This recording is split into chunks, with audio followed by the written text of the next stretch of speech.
No matter how healthy a relationship is, there'll always come a time where you have resentful thoughts of your spouse. Those should be kept to yourself, as most of them pass quickly. The only time you should share them is if they're persisting in some behavior that is hurting you, and then it should be done calmly and not in the heat of the moment. For instance, if you got home from work tired to find your spouse binge watching a TV show, but the sink is full of dirty dishes, the impulse may be to lace into them. Don't. Go ahead and do the dishes, and tomorrow, when that initial flash of anger has passed, discuss the issue. People say arguments can be healthy in a relationship, but it all comes down to how you argue. Spouses, at least if they're good ones, know intimate details about you, your past, and how you think and feel. This gives them weapons to hurt you, and it may be tempting to use such weapons when angry. But if you know your spouse has a sore spot about their dad, and you say in anger this is why your dad never loved you, you have permanently damaged your relationship. And that damage builds up over time. Successful relationships survive because people rein themselves in that moment. Even when they're angry, they don't want to inflict wounds like that. So whenever the impulse arises to use those weapons in anger, resist the temptation. You may forget what you did quickly, but they won't. If your relationship started under potentially offensive pretenses, e.g. they were madly in love with you but they were just your rebound. That you know you're the pet's favorite person. Where I hide the secret, spare pair of scissors I keep for when he's lost all the other 11 pairs of scissors we own and I need to trim a chip bag down to make getting to the chips easier. The location of your ships while playing Battleship. Sometimes, no matter how attractive your partner is to you and no matter how much you love them, there is an aspect to them that is unchangeable but that you find gross or annoying or just generally less than attractive. Clogged nose pores, a laugh that sounds like a muppet, big toenails that just look a little bit weird, or that single long hair growing from inside their ear that just keeps coming back no matter what they do. If it's going to make them feel insecure or unloved, this is something you should just keep to yourself. In a relationship, you learn each other's weak points and vulnerabilities, and using them against your partner is a boundary that, once you cross it, you can't come back from. Once you make someone feel like they can't trust you with their vulnerable self, your relationship is on its way out. My dad has mentioned a few times that in their 40+ years of marriage, he's never gone in her top dresser drawer or purse. Your psychologist/therapy sessions. I had an ex that used to demand I tell him what I talked about in my sessions and it was super uncomfortable. With my current partner we are both in therapy and if it's a phone session the other goes in a different room. If we want to talk about something we told the psych or something we will tell our psych at the next appointment we do, but I would never ask and nor would he. We might ask how did it go? To which the other may say it was good or it was emotionally draining, but that's as far as it should go. These are personal sessions, not couples therapy, we're not in that. The unkind shit you think when you're angry and tired, it will absolutely never help at all to say any of it out loud and even if you don't have a particularly big fight or break up over it you'll still regret it and they'll still remember.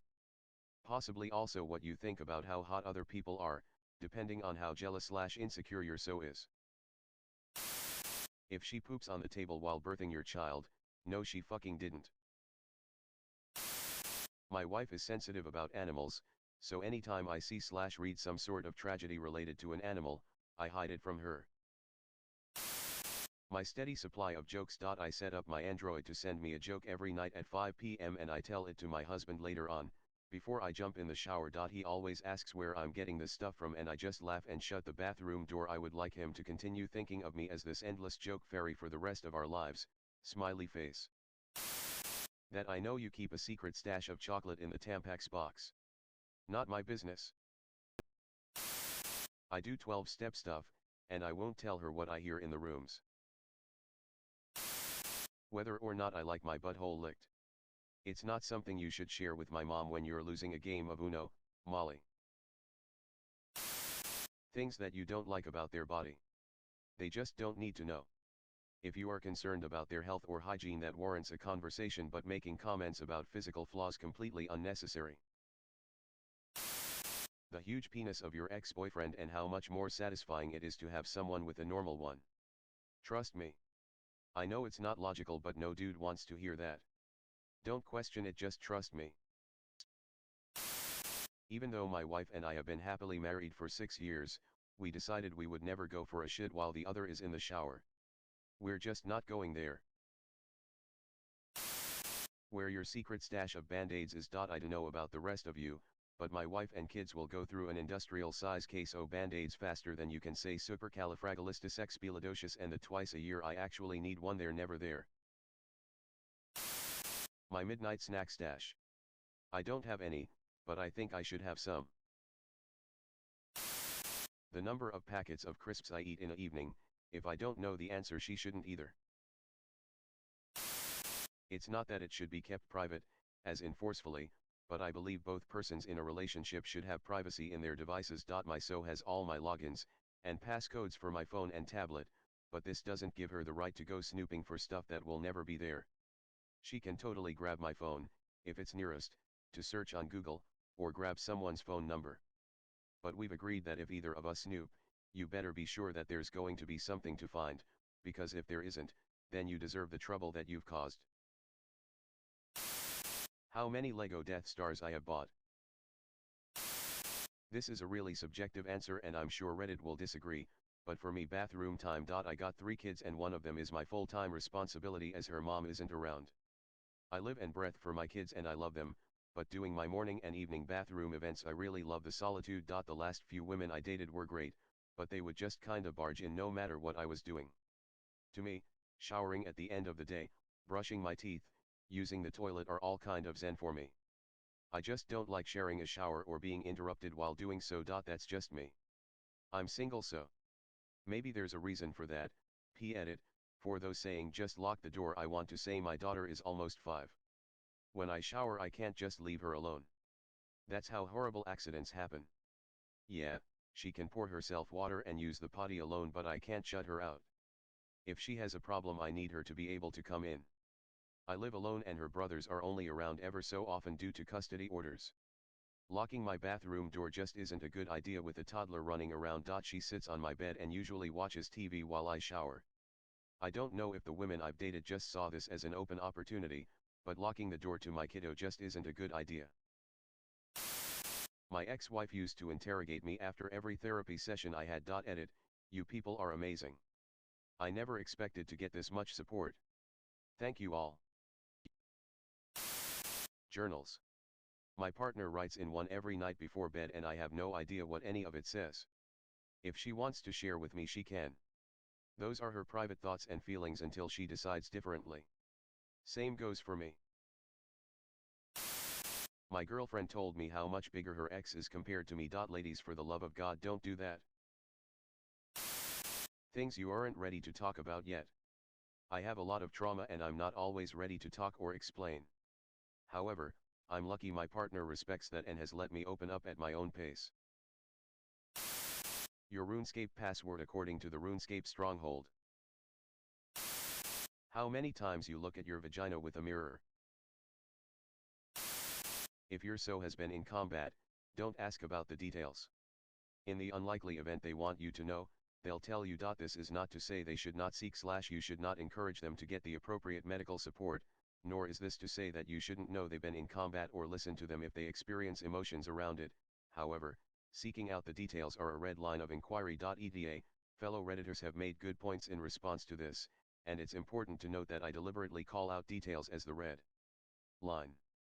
Acknowledging to your partner that you're willing to listen to what they want to share and / or to be part of their support system, in whatever way is in integrity for your relationship, is always the priority. Your Reddit username and password. Which of your friends or family don't like them? It will do nothing but upset them, and worse, create a bigger problem between them. I would also like to add to that, if one of your friends or family members don't like your / and you aren't at the very least making them be polite and respectful when they have to be around each other, you are the main problem in that scenario.